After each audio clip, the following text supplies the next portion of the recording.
Hello friend, my name is Doombabe and today we're going to be talking about Fairy Bloom Freesia, which is a Japanese to English beat 'em up game developed by what I believe is called Edelweiss and was published to Steam by New Media in 2012.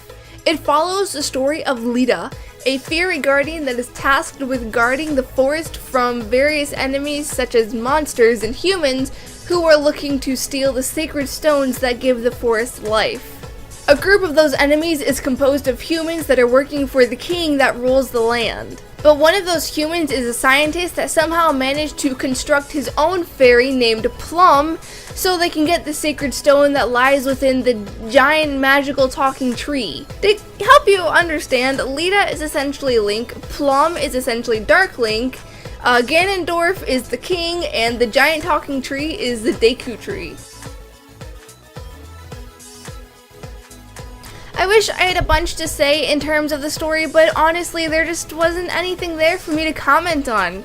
Only half of the game actually had a story, and what was there was just very flat and bland. Lita comes off as incredibly naive as someone that is tasked with guarding the forest with her life, and the other characters are just unnecessarily eager to fight each other. One character literally said that even though Lita had promised that she had kept her friend safe, because this woman had been worried for her friend that she was going to murder Lita.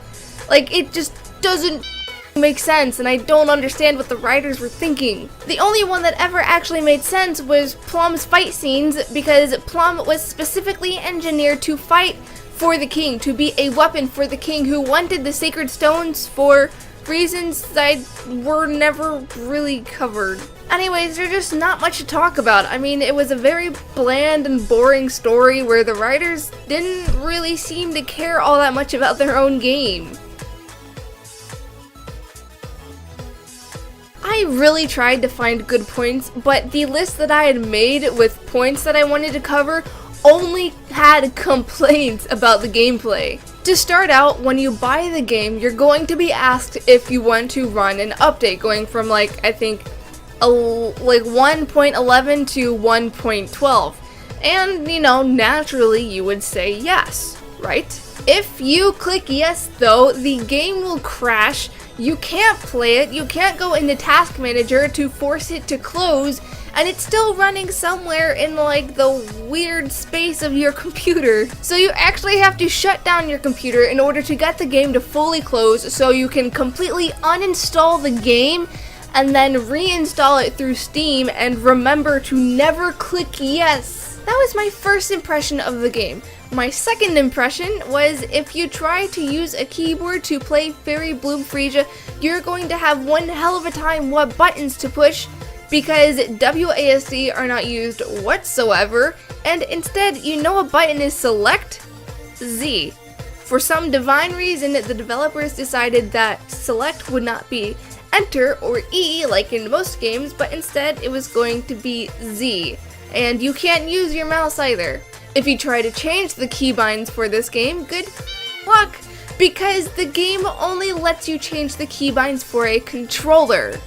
Now, when I'm playing PC games, I definitely do appreciate when there is controller support, but I don't want a controller to be mandatory. Even when you plug in your controller, you're probably going to have to change the keys anyways, because the current setup that they have in settings just doesn't make sense. And while we're on the topic of settings, don't think even for a second that you can change the resolution. I was playing in windowed mode, and when I tried to change the settings from anything other than 720p, which was the default, the game would crash. When you actually get to the game itself, be prepared to do the same thing over and over and over again, because this is a very repetitive game. It cycles through the same 3 to 4 stages per level. You fight off waves of enemies, while defending a vortex, and then you fight off the occasional enemy while fighting off the boss. You only use 3 buttons. You use the button to attack, you use the button to activate your special move, and then you use the button that is actually the special move. And even as the game progressed, the levels only got more difficult with no reward. My thumb was so sore and cramped just from button mashing that I actually felt like it was going to fall off. I had to take a break from a 5-hour game. I think I took 2 breaks actually. And while the game becomes more difficult as you play, there's no way for you to actually make it easier on yourself. Between each stage, there's what is called an intermission where you can spend the mana you've accumulated in battle to upgrade stats or unlock new moves. But what I didn't realize was just because you unlock an ability or you unlock a new attack, that doesn't necessarily mean you get to automatically use it. No, you get to pick 4 skill slots for different attacks, and you have 2 slots for abilities like upgraded defense against physical attacks or regenerating health. This was a huge pain in the ass once I came across the 3rd boss, which just was incredibly difficult. Because even though I had all of these abilities unlocked, I couldn't use them and I kept getting my ass pummeled into the ground. The developers clearly put a lot more work into the animation and the design than they did the gameplay. That's for damn sure. The level design was bright and colorful, and the animations for attacks were very pretty. Just what you'd expect from a Japanese-made beat-em-up. Magic-based moves and combos were especially visually pleasing as they were both bright and vibrant, and they were very, very smooth. The character design left a bit to be desired though, as the cast itself just felt very uninspired and generic.